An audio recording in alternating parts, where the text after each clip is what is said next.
What's up, everyone? Welcome to Back to the Future, the podcast that takes a trip down Philly sports memory lane. I'm your host, Jim Montgomery. I apologize if the sound is off. I was in Cape May over the weekend, so I was recording this day in Philly sports history down there. And for whatever reason, I've tried plugging it. It just sounds off to me. Maybe it's just me, but if there's static or it sounds like my register is too high, I do apologize for that. We make do with what we have. Working on making enough money to hire a Baba Booey, but until then, we're stuck with what we got. Hopefully, you were able to listen to last week's episode. We went through the details and the brackets for the Philly Sports Most Lovable Loser Tournament, which will kick off on Saturday, strictly on, or exclusively on, I should say, this day in Philly sports history. So if you have not subscribed to that podcast, wherever you get your podcast, subscribe to This Day in Philly Sports History. It's also on YouTube. Every little bit, too, helps with the algorithm, so it pays to subscribe and like both, so you're in the loop. We will be posting the matchups for that day through Spotify as well as on all my social media. So find a way to just give me your vote for that day.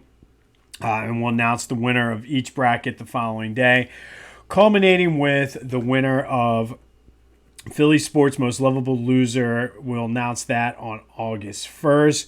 Currently, you can look at the brackets on all my social media, my Twitter at Jimbo_Mont, my Facebook if you're friends with me there, or Instagram, Philly Jimbo. Get yourself prepped. We're going to do one region per day. So we'll go Eagles, Sixers, Flyers, Phillies, and then just keep repeating. But should be something to give us to do with as the sports world slows down in July. And it's really just the Phillies. So something to tide us over until training camp starts. One way to prepare for this tournament is go to phillygoat.com for their selection of Philly sports-based apparel, any team you want, Philly neighborhoods. Pride Month is winding down, but every month can be Pride Month. Buy your Pride shirts. They have Philly-based neighborhoods, Rocky. I've talked to you a lot about the Mr. Sandman's Gym, Philly Fanatic. They have kid sizes. You can get them in any color you want. Go to phillygoat.com. Check them out. Use the promo code Jim Montgomery for 10% off of your order. That's phillygoat.com. Make sure it has the goat on the sleeve so you know it's authentic. It's a good conversation piece when you go down to the shore. But use that promo code Jim Montgomery for 10% off of your order. One thing you can do is buy a Sixers shirt. Sixers, or I shouldn't say just Sixers, NBA free agency starts on Friday. So on this week's episode, we're going to take a look at the Sixers' history in free agency. If you listen to This Day in Philly Sports History, we've been talking a lot about the state of the Sixers and heading into, first of all, they didn't have any draft picks. That's first and foremost.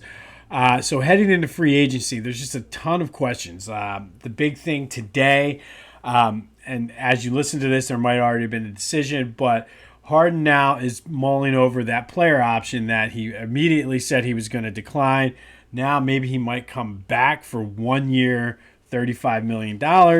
I think from a Sixers perspective, with the other question we have is Tobias Harris, who has the big contract that's coming off the books next year. If you have both of them and then they come off the books for next year, might set us up the best way we could be for this year, and then we're in good shape for next year. And I mean, $35 million is a hell of a lot of money. So we'll see what he does. I know he's looking for something.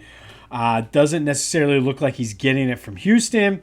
I don't know if the Sixers are going to give it to him. So it might be in his best interest to go for the $35 million.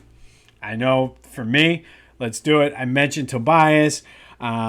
He's been in the news a lot, just finally addressing some of the trade rumors and this, that, and the other. I don't know where he's going to be, but he might be our best option. And then ultimately, if both Tobias is here and James Harden, is there money for anybody else? So lots of questions going into Sixers free agency. However, we talk more about that on This Day in Philly Sports History, so be sure to tune into that daily.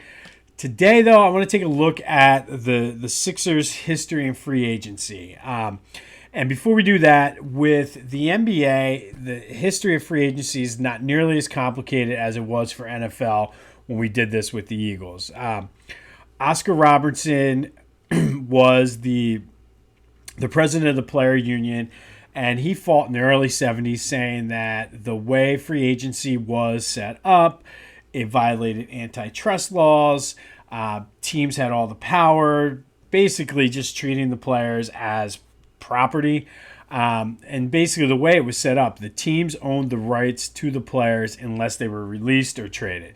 So ultimately, if you were drafted by a team, in Robertson's case, I believe it was Cincinnati, they were the Cincinnati Royals, I think, back then, that he was their property until they traded him or released him. He did win the lawsuit. As the president of the player union, they took it to court. They won the lawsuit, and the NBA then instituted what was basically like a restricted free agent pool. Basically, you were at the end of your contract, you were a restricted free agent. Any team could make you an offer, but the other team that the original team you played for could either match the offer and you would stay with them, you'd get that money, or it would be like a sign and trade. So that team that was losing you would get some sort of compensation for it. So not necessarily a true free agent, but like restricted in the way that, you know what, you can get out of playing for Cincinnati, but Cincinnati is going to get something in return. It stayed that way until the 1988 CBA, and then they did change it to be more of an unrestricted thing. And they said your first contract, or players on their first contract, when that expired, they became a restricted free agent. So it remained the same as it was. But then if you had 7 years and your second contract, at least 7 years, and your second contract expired, you could become an unrestricted free agent. And Tom Chambers became the first one to really open the door for players to switch teams, and ultimately for teams to sort of build through free agency. He left the Supersonics to go to the Suns, and they ultimately became one of the top teams then in the West. For the Sixers, it's a mixed bag, I'll say. They've pretty much built their teams a lot of times on trades and through the draft more so than anything.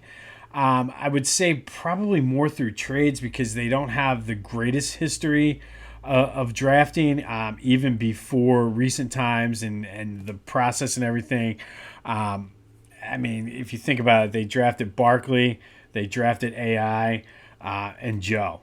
I mean, I can't really think of anybody else big that star-wise that they drafted. Everybody else they got came via trade or free agency. And they don't make a ton of big splashes.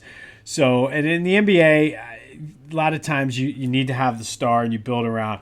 Sixers never really went out and signed like the ultimate free agent. But I did compile a list of the 5 best and the 5 worst free agent signings that the Sixers have ever had. We'll start with the worst. Before I get into this, the list, I'm going to give an honorable mention to the guy we talked about a little earlier, Tobias Harris, as one of the worst. And not so much. Well, first of all, it's different because he was already a Sixers. They were re-signing one of their own players. But not so much that they re-signed him after they had traded for him, but it's what they signed him for. They're giving him that max contract. And to be honest, he was doomed from the start with that contract. And I mean, we're seeing this now, especially when you chose to keep Ben Simmons over Jimmy Butler, and then you signed Tobias to that max contract. So just not a good look. And ultimately, I feel one of the biggest blunders that the Sixers front office has made, because look at where we're at now. We don't have money to, like, if Harden opts out, we don't have the money now to go sign anybody because you're paying it to to Tobias Harris. So I'll give him an honorable mention. All right, so coming in at number 5, the 5th worst free agent signing for the Sixers, Matt Geiger. He signed a 6-year, $48 million contract in 1998. He played for the Hornets. First year wasn't too bad. I mean, he was solid. They weren't the greatest team, but they were sort of on the rise. He averaged 13.5 points, 7 boards a game, and then the bottom fell. It was all downhill from there. Injuries plagued him throughout the rest of his time there. They cut him, and then eventually he retired. I think he was one of those guys, too, that when he retired, he was still eating up Sixers cap space when they were trying to build a team around AI. So not a very good free agent signing, especially when the thing in Philly he's best known for is for blocking the trade that would have sent AI to Detroit. So in that respect, it's probably a good thing. You could make the argument Matt Geiger's free agent signing actually helped the Sixers get to the finals that year. But other than that, he did not do too much on the court for them. I guess he did eat a couple fouls in that series against the Lakers, but I mean, great. All right, coming in at number 4, Scott Williams. He signed a 7-year deal in 1994. He played for the Bulls. At the time, John Lucas was the coach and the GM of the Sixers.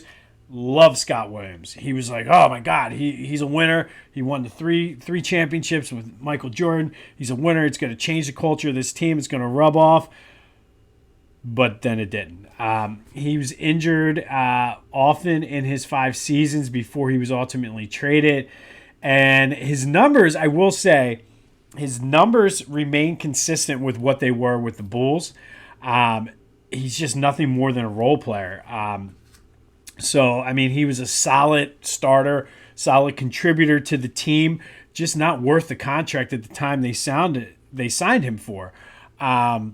And I mean, when they signed him, I think John Lucas had these great ideas that, oh my God, the magic of Michael Jordan is going to rub off on him. And yeah, maybe he had a winning attitude. And now that I think back, and I could be wrong, I think Scott Williams is one of the guys that Michael Jordan used to make fun of in The Last Dance. But I don't think he would have been on The Last Dance team because he was playing for the Sixers. Scratch it. It wasn't Scott Williams. But Scott Williams was who he was. He just was not worth the contract. Sound familiar, Mr. Harris? Again, he just was nothing but a role player, not worth the 7-year deal. He ultimately was traded to Milwaukee. I forget who they ended up getting back for him. And ironically, played against the Sixers then in the 2001 Eastern Conference Finals. All right, enough about Scott Williams. Number 3, Kenny Thomas. In 2003, he signed a 7-year, $50 million contract. And he was in a similar boat as Tobias was. He was acquired through a trade with Houston, and then became a free agent. The Sixers wanted to keep him around. This doesn't sound like much now. Back then, this contract was huge and really sort of set the NBA up to where they are now with max contracts and things like this with the following CBA. His production remained consistent. I mean, when they brought him in, he averaged about 12 points, 9 boards, roughly, almost a double-double.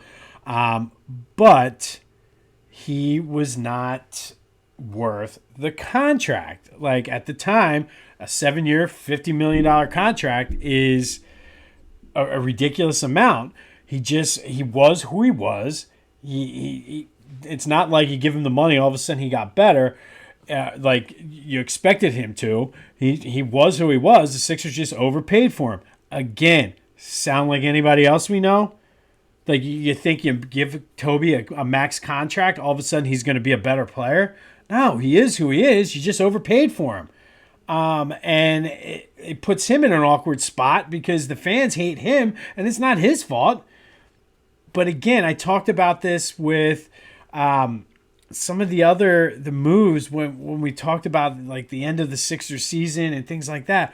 Why is Elton Brand getting off scot-free in this. He is the guy. And never mind. Sorry. Went off the rails a little bit.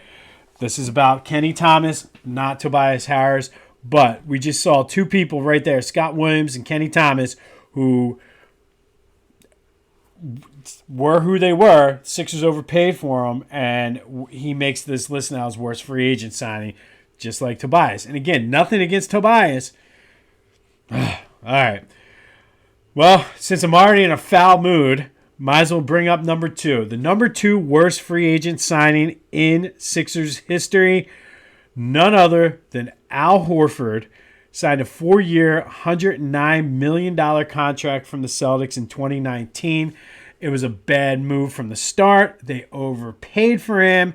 They did not need him. He did not fit with Embiid or Ben Simmons at the time. This is back when Ben still had the potential. I still say nobody's going to tell me any different. The Celtics allowed him to go there to be a spy. And if you look at it, the Sixers can't beat the Celtics because Al Horford was there. Somehow, some way, Daryl Morey found a way to trade him. And the fact you got anything for him is amazing. But that 2019 offseason, it's not necessarily up there with the 1986 that we talked about a few weeks ago on this pod.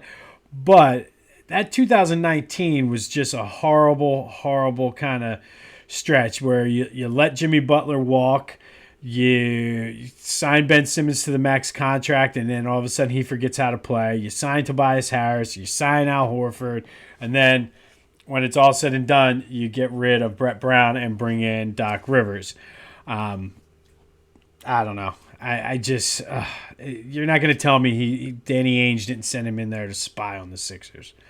All right. And finally, the number 1 worst free agent signing in Sixers history.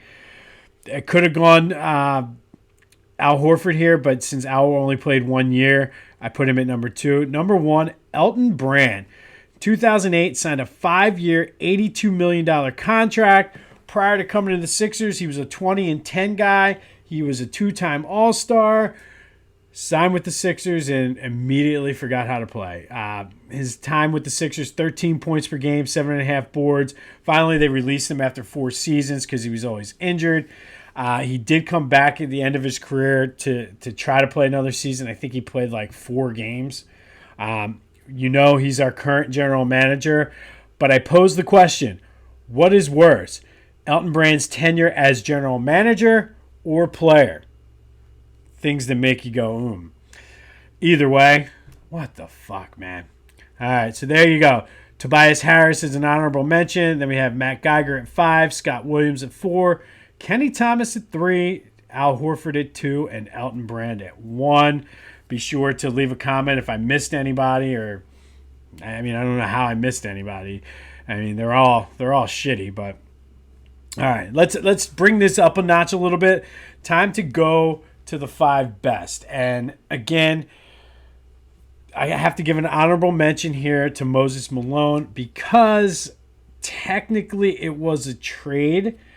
However, under the way the NBA free agent rules were then, he was a restricted free agent, and under the Oscar Robertson ruling, the Sixers offered him a 6-year, $13.2 million contract. There's some other clauses in there where the league and the Rockets tried to fight, where the Sixers promised him a percentage of the gate if they went over $3 million in ticket sales or $3 million, whatever it was. And it was something that the Rockets really couldn't handle because they were barely going over $3 million, and the Sixers were consistently over $3 million. Somehow it was legal, and then the Rockets matched the. Basically, I think what happened is the Rockets matched the offer and then traded him to the Sixers, I believe, for a draft pick. And another guy that's on our list we'll talk about in a few minutes. But since it technically was a trade, that's why I put him as an honorable mention. Honorable mention number 2, just because he didn't necessarily fit on the list, but Robert Covington. Rocco was an undrafted free agent.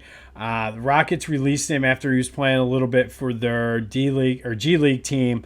And he was like the one bright spot of the process years. I mean, if you think about it, he's the one guy that, given the time to develop, he got consistent playing time. He put up decent numbers, and he's a good role player on teams now. And they ultimately used him to trade to Minnesota for Jimmy Butler. So we'll put Robert Covington in there as our honorable mention number 2. All right, time to get into the top 5. So number 5, best free agent signing of all time for the Sixers, J.J. Redick. In 2017, he signed a 1-year, $23 million contract. Ultimately, he re-signed again, and in 2 seasons in Philly, he averaged about 17 points a game, 40% from three-pointer, did exactly what he was signed to do. His second season, he set the team record for three-pointers made in a season. His first season, he's top 5 in Sixers history. So really, he just came in, provided some of that veteran leadership, was a assassin. That is an assassin scorer, Tobias Harris's dad. That's what you do. You come off the bench, you hit 40% three-pointers, you hit 40% three-pointers, give me 17 points a game along with Joe. You don't do that consistently. You want to say you do it, but you don't do it consistently. All right, I got to stop. This is not about Tobias. But J.J. Redick, that's an assassin shooter right there. An assassin scorer or a scoring assassin, whatever the hell you call it. That's what we need from you, Toby. That's what we need. You give me J.J. Redick production, maybe I'll get off your back a little bit. God. Number 4. The number 4 best free agent signing of the Sixers ever, George Lynch. In 1999, he signed a 3-year, $5 million contract and was worth every penny. Averaged almost a double-double, 10 points, 10 rebounds a game. He was a key piece on that 2000-2001 team. He was one of those guys, him and Aaron McKee, basically they came in and did whatever they needed to do. Did they need to run the point here and there? Did they need to shoot a 3, rebound, play good defense? George Lynch was one of those guys. Larry Brown, he was a Larry Brown guy from North Carolina. Larry Brown was able to get the most out of him, and we don't go on that run without George Lynch. So we'll put him up there as the number 4 best free agent signing of all time for the Sixers. All right, next 3 are all old school guys, but number 3, we're going to go with George McGinnis. In 1975, he signed with the Sixers. He had a 3-year stint in Philly. He's one of the guys that came over from the ABA. He and Dr. J formed the first, they called it the super team. They were 2 of the best players from the ABA. In his time with the Sixers, he averaged 21 points a game, 11.5 boards, and 2 steals. Made 2 All-Star teams. He was All-NBA first team or second team all 3 years. The highlight came in the 1977 NBA Finals, where the Sixers went up 2-0 on the Portland Trail Blazers, only to lose to Bill Walton and the Blazers 4 games to 2. He did lead them to the first 3 years of consecutive playoff appearances. But George McGinnis is number 3 on our list of all-time Sixers free agent signings. All right. Number 2, Caldwell Jones. In 1976, he signed with the Sixers, spent 6 years in Philly. He was mostly known as a defensive guy, almost 10 rebounds a game, almost 2 blocks. While he was on the team, they had 6 straight playoff appearances, made it to the finals 3 times, and he was a key in all of those final runs. He played with Dr. J, and he played with George McGinnis for those 3 years, and just could never get over the hump. And if he could score a little bit more, they may have made the difference. A lot of it fell on him not getting the most out of his offensive ability. So ultimately, he was used to trade for Moses Malone, which led to the title. Moses Malone was just as good defensively, but had a better offensive game. So Moses Malone, we said, was the honorable mention. They offered him the contract. Houston matched it, traded for, I think there was a draft pick involved too, but Caldwell Jones ended up going to the Rockets, which led to the Sixers winning the title in 1983. All right, so finally, our number one Sixers free agent signing of all time. None other than Julius Erving. He signed in 1976. Now, this was technically a trade, but there were not players. It was strictly with money. So I'm going to count this as a free agent signing where Moses was definitely a sign and trade. Dr. J was strictly about money. So the Sixers sent $6 million to the Nets. We've talked about this. Dr. J got $3 million. The Nets got $3 million. The $3 million that the Nets got helped keep the Nets alive, and they were one of the few teams from the ABA to come into the NBA. And basically, there would be no Nets if it wasn't for the Sixers. Part of the reason why he wore number 6, obviously the Sixers name and everything, but was that $6 million that the Sixers spent for him. It was kind of like a reminder, like, hey, they spent a lot of money for me. It's time to make history. And ultimately, they went to the finals that first year. Took them a while. Finally, it took trading Caldwell Jones for Moses to get that title in 1983. Dr. J stayed in Philly 11 seasons, 22 points a game, 6.7 rebounds. One of everyone's favorite Sixers ever, even still to this day. I don't think, and there's very, very few people that will have a bad word to say about Dr. J. He's in the Hall of Fame. His number 6 is retired. Hands down, the greatest, the best free agent signing the Sixers have ever made. Led them to a title. Wish it would have been more. Should have probably been at least one more. But there you go. So honorable mention, we'll do Moses Malone, even though it technically was a trade, he was a restricted free agent. Honorable mention number 2, Rocco, the lone bright spot on the process teams, and all helped us get Jimmy Butler. Number 5, J.J. Redick, who if you, Tobias Harris, can come off the bench or start or whatever you do and be that assassin, shoot 40% from 3 and average 17 points a game consistently, not some of this like, I scored 28 today and then I don't touch the ball in the first quarter and I disappear. Give me J.J. Redick production, I got you. But enough about you, Tobias. It's about the other people. Number 4, George Lynch. Number 3, George McGinnis. Number 2, Caldwell Jones. And number 1, Julius the Dr. Erving. All right, so did I miss anyone on the best or worst? Like I said, there's a very, very limited pool of free agents because the Sixers don't necessarily make big splashes with free agency. They tend to make trades, and again, there's not really many. Maybe I'm missing. I feel like I'm missing somebody they drafted, but like the big stars they drafted, AI, Joe, and Barkley. I mean, if you want to count Ben Simmons, but I don't. So tell me what I got wrong. Tell me what I missed. Leave me a comment. If you're listening on Spotify through the app, I'll have the poll and the question of the day set up. But be sure to watch or listen to This Day in Philly Sports History every day in the month of July for the Philly Sports Most Lovable Loser Tournament. It should be something, like I said, every day. Be sure to go on and vote. Follow my social media for the matchup so you can vote. Be sure to check out last week's Back to the Future for the brackets and the rationale and sort of how the tournament will work. There will not be an episode next week of Back to the Future due to the 4th of July holiday. I do have some things lined up. I'm working on some things for the month of July, so stay tuned for that. Best way to stay in the loop is to follow me on social media. YouTube, TikTok, Twitter, Jimbo_Mont, Instagram, Philly Jimbo. Like and subscribe the podcast. Be sure to let me know your thoughts on the best and worst Sixers free agent signings ever. For the 4th of July, go. I'm sure Philly Goat, they're always coming out with new shirts. Go wait for the new 4th of July shirt that I'm sure they're going to come out with coming out. Use the promo code Jim Montgomery for 10% off. But Thank you for listening. This is Back to the Future. Go have yourselves a week. Happy 4th of July. I'm Jim Montgomery, and until next time, I'll see you when I see you.